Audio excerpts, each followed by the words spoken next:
ikka ilusana.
See on siis Vaslapäev Otepää moodi või?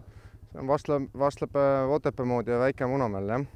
Mis asi siin täpsemalt toimub siis? No selle ürituse nimi on Catski, et kellele see palju ei ütle, siis tegemist on, heliski on kindlasti tuntum sõna, et tegemist on siis võib-olla heliski väike vennaga. Pärit on ta Põhja-Ameerika kaljumägedest ja siis seal siukeses metsikus looduses, kus suusatõstukeid ja radasid ei ole, et kui helikopteri üles minna ei saa, siis kasutatakse mäetraktorit ehk kätti ja sealt see ka nimi. Et siin meil Eesti kontekstis ei ole mäetraktoriga tarvis üles sõita, et meil teeb selle käti töö suurepäraselt ära Velt Motocenterist pärit roomikutega ATV. Mis koha peal me täpsemalt praegu oleme siin? Me seisame siin Väike Munamäe suusakeskuses ja seisame selle vana legendaarse sportnõlva all, mille ajalugu ulatab tagasi 47. aastasse. On see siis Eestimaa parim nõlv? See on võib-olla üks Baltikumi üks sportlikumaid ja oma reljeefi poolest huvitavamaid nõlvasid. Aga mitte algajale? Kindlasti mitte, et see on sportnõlv. Kas see Catski tegutseb siin ainult Vaslapäeval või?